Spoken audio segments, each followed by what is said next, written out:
What's happening, subscribers? Hope everybody's doing well. Robert here to do another video. Let's go ahead and get started. A lot has changed. I noticed that my clownfish pair, the male started attacking the female and ripping her tail apart. I think I talked about this in the last video, and I did separate the male. I was able to catch him out, and I put him in a separation chamber for about a week or so and realized I couldn't leave him in there forever. So I put him back in the tank, and they were okay for a couple days, and then he started going at her again. So I'm not sure what happened. I've had that pair for about 3 years, and what ended up happening is I caught him again, and then I decided I was going to catch the female too, and that did not go as planned. She made it very difficult for me to catch her, so much so that I ended up starting ripping rocks out of my tank. It was just an absolute disaster. I didn't even care at that point because I'm thinking, this tank's coming down anyway. I'm just gonna go ahead and do it. And I tried everything first to not take rocks out. You know, I blocked off certain pathways, you know, little routes that she was using to escape me.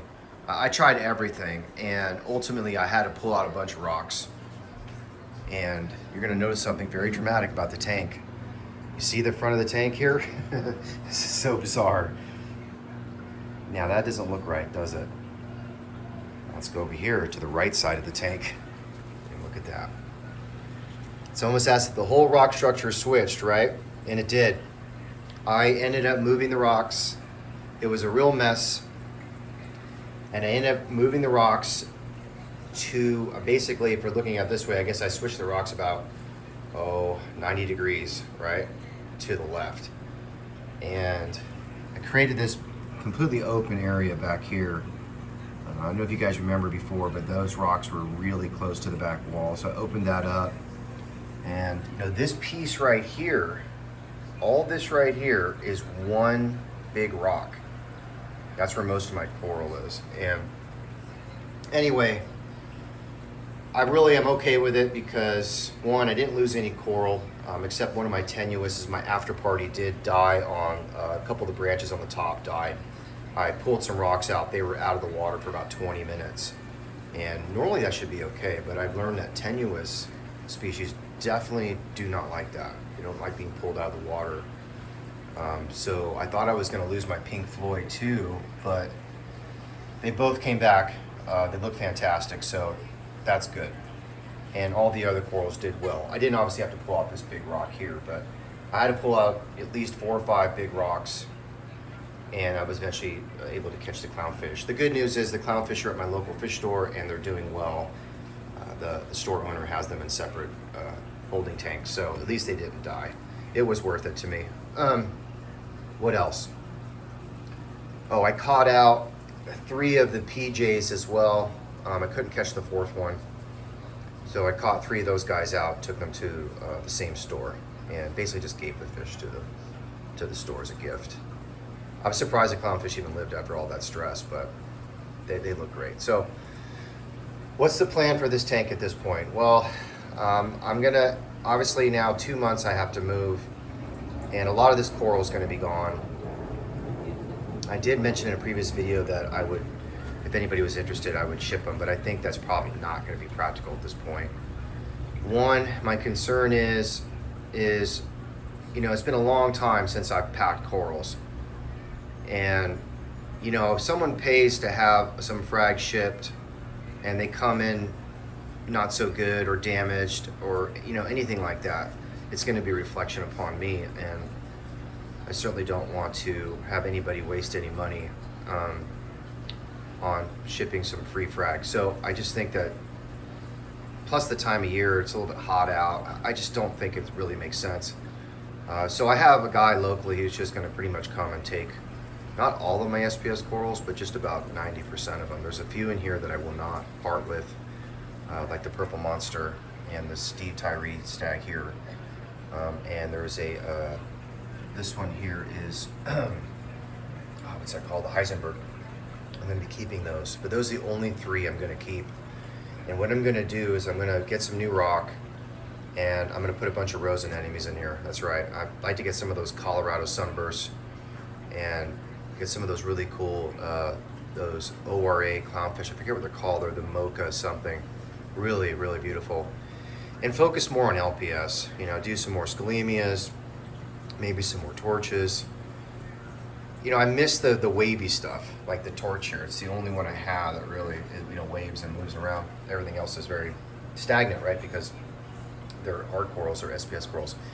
And I've done really well with SPS corals. You can see this tank is really technically, you know, it's a little bit over 3 years, you know, with a pretty long cycle phase.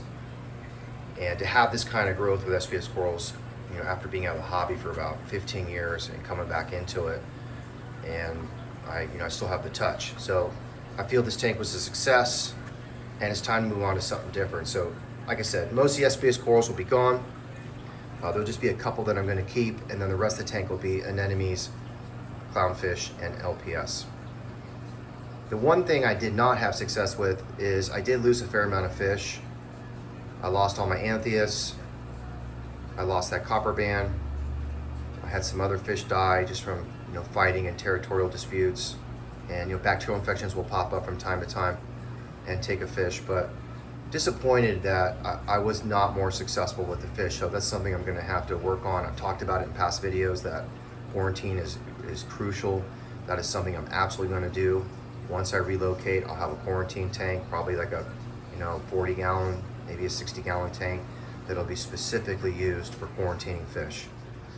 And I'm really just going to move away from the SPS corals because, one, I know I can grow them. They are beautiful, but the amount of care that's required and the cost, you know, there's the constant supplementation, the reef moonshiners, the sodium bicarbonate, you know, the attention to detail. It's overwhelming and it's really expensive. This tank is like most of us, it becomes a money pit. And I need something that's going to be a little bit more hands-off, and LPS are clearly easier to care for than SPS corals. So we're going to move in that direction, and I'll be looking forward to making some significant changes. One of those will be, you know, the bare bottoms are fantastic. They really provide a lot of leniency in terms of water quality, detritus buildup, but I just miss having sand. That's something I want to do. So I'm going to put sand in this tank, and I'm going to move my MP40s up to the top. I'm not sure if I'll even have the MP10s in there. We'll have to think about that when I reset them back up. I'm not sure where I'd locate them. It's difficult because of that back wall, but maybe it'll depend also on how I do my rock structure. So a lot to think about there, but I cannot have MP40s on the bottom or any real power head because it'll just kick the sand up, and that defeats the whole purpose of having a sand bed. It just looks terrible when the sand gets moved around. So anyway, I'm gonna put sand in the tank, gonna do a completely different rock structure, maybe even less rock, and do more of an open look, kind of a branching type of rock, and just really open it up. So a lot of changes coming, guys. What else do I have to say? And we all know that I postponed my surgery, but that will happen sometime this year. But I think after the move will be the time to do that. I'm really trying to avoid it. It's a big decision when someone, you know, when a neurosurgeon goes into your spine and starts removing structures, right? So I know that once I do that surgery, I'm never going to be the same. And it's terrifying, to be quite honest with you. I'm not looking forward to it. And I have good days and bad days where, you know, I don't have any symptoms, and then some days I just have pain, and it sucks, you know. But yeah, that's life, right? We all, at some point, have some medical issues that we're going to have to deal with. It could be a lot worse, so I should stop complaining. Anyway, it's been great having you guys being a part of my channel. This is probably going to be the last video for the year. I will set back up again next year, and, you know, we'll do a lot of different things and talk about a lot of new exciting subjects. And I have a lot of different ideas now that I've kind of got this amateur YouTube experience out of the way. There's a lot of things I want to do next year so that it'd be a lot more exciting to watch my videos, and, you know, video quality, content, and, you know, et cetera, et cetera. So we'll be doing a lot of different things. In fact, I'll be even interviewing some people in the hobby I'd love to have Michael Pletta come on my channel and some other people and really get into some serious topics. And just continue the path forward and educating people on how great this hobby is, except for the cost, right? And it's just, it's really good, I think, it's good for the soul. It takes you to a different place. It's learning about nature, learning about the oceans, and being a part of something very special that God has given us. And I've always been excited to be a part of this hobby. Like I said, I've been a hobbyist since the mid-90s. Had my own aquarium store. I did one of the first guys that did online selling of corals and fish. I've been through the whole thing, and then I walked away from it a long time, and now I'm back again as a hobbyist. And I just love the hobby. And I'll just say this, what makes a great hobbyist is just the passion and love for it, and the attention to detail. If you're willing to put the time in, and you're willing to test, the water quality, make sure that's on point, but you're willing to do all the testing, you're willing to commit to water changes if needed, because I think there's a real debate now. I haven't done a water change for about 2 months, and my nitrates have come down to about 3 parts per million. Quite extraordinary. I did remove some fish though from the tank, right? So I took some pressure off, like that big purple tang, the 3 PJs, and had a couple fish die, and the clownfish are removed. So, but nevertheless, if you can keep your nutrients down and you're doing a program like Reef Moonshiners, I think there's a real argument to be made that water changes could be, far and few, and it takes a lot of pressure off a hobbyist in terms of, maintenance input, and gives you more free time. So, tank set up properly with the right program, there's no question, I think, in my opinion, that you can get away without doing water changes and still have extraordinary coral development. So we'll be getting more into that, when I resurface the channel next year. And I think it's important that we get into a direction where we can minimize cost, minimize effort in an effective way, and still end up with a great aquarium, right? Because a lot of us just don't have time. We have jobs, we have other things we need to do, and it does require a lot of attention, especially when you have a very serious maintenance program. Anyway, so today, for example, I'm finally going to do a water change. Not that I need to do one, I just thought, what the heck, I'll do it. I'm going to flush out the bottom and do a little bit of siphoning. Oh, that's another thing. When I moved these rocks, by the way, I couldn't believe how much detritus was underneath those rocks. And I've been, blowing under those rocks with a turkey baster very aggressively. And so even doing all that, even with all the heavy water motion on the bottom, detritus always finds a place to accumulate, and there was a ton of it. So I ended up siphoning all that out. But I think that's another important conversation about rock structure is, having it really open, have very small bases.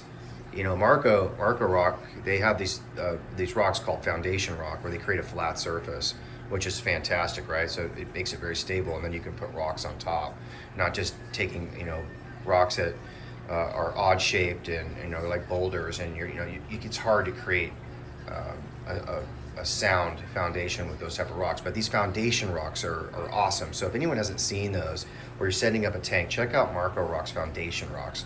They're perfectly flat, and they're great for gluing other rocks on top of. And if you can keep as much rock off the bottom as possible, that's really the key. And open it up. Have, if it's nice and open, you get water motion all through those rocks. And I think that would help significantly in detritus accumulation, especially if you're gonna do a sand bed too, right? And take a look at sea biscuits. That's something I don't see too often. I had a friend who really was my mentor back in the 90s, who had a very similar tank just like this, a 3x3 by 20. I actually think it was the same size, just the overflow was different. But he had a 4-inch sand bed, and it was the cleanest sand bed I've ever seen. And he had this gigantic sea biscuit in there that was just moving that sand around, right? And it was preventing the detritus from accumulating. And he's like, I never have to clean it with these sea biscuits. And they were about, I think it looks like a donut, that's what a sea biscuit looks like. And I think that sea biscuit was about 3 inches. But one for a tank of this size would be enough. But what's important for sea biscuits is that sand bed is nice and open, right? Give it lots of space to operate. So anyway, when I do my new rock design, I think you guys will be pleased, and it'll really, the moving forward, it'll make my job a lot easier in terms of maintenance. And I think the overall look will just be better. Just thinking, is there anything else I need to go over? But in the future, though, once I get reset up, you know, if any, I think there was like maybe one person that said they were interested in a frag from me. Nobody was really reached out to me and said, oh, hey, man, you know, send me some free frags. There was that one person, so perhaps, you know, I'll send something to that person if they're still interested. But, you know, just letting you know, man, if it comes in damaged or something happens, you know, I can't be on the hook. I'm not a business. I'm not selling anything here, but I hate going back on my word too. So if I said I was going to do something, I want to do it. So anyway, guys, I hope everybody's doing good. You know, I'm here in Southern Oregon, and we are inundated right now in smoke from all the wildfires in the region. If you go outside, it looks like a volcano exploded. It's disgusting, and it's hot and it's muggy, and not the best weather, you know, for fish tanks either, because I like to keep my windows always open, and I've been having to close it more because when the smoke gets too thick, the smell just comes in the house and it's not doable. So I have to close that window, right? But we like to have that gas exchange so we can mitigate CO2. Anyway, I'm all over the place here. I'm just kind of going over different topics, but one last thing I'd like to say is the AquaWiz, absolutely incredible piece of equipment. It did warp the lid a little bit, so I taped it up. That was the only downside. You know, for $800, I probably shouldn't have had to do that, but I'm sure down the road with their new design, they'll address that issue. But as far as my alkalinity goes, this thing, and I use it to dose alkalinity. If you have an AquaWiz, you really should be using it for that. That's the main point of it. It monitors your alkalinity. You set the target, and it doses accordingly to make sure that you stay on your set target. My target is a DKH of 8, okay? And right now, where am I at? Okay, I'm at a 7.8 right now. And you can make adjustments. I have noticed that I've had to increase my amount of alkalinity because of the growth, right? When you start getting corals that are growing like this, it just sucks alkalinity right out of the water, right? So I probably range on average, say 7.65 to about almost 8.1. That's kind of my range. But most of the time it's staying in a 0.3 of a degree. That's really remarkable, right? So generally speaking, I'm probably 7.7 to 8 all the time, somewhere in there. So very stable. This was a great investment. It's a good piece of equipment. In my opinion, though, it could be built a little bit better for the amount of money you're paying for. It's cheaply made. But inside is what matters, what's under the hood. And it's doing a great job. So really happy about overall. I give it about a 9. Okay, just can't give it a 10 because of the quality of the materials itself. I think it need to be improved. Other than that, anything else I need to address? No, I think that's it, guys. And I'll just kind of give one little last tour of the tank. And all this is going to be gone soon.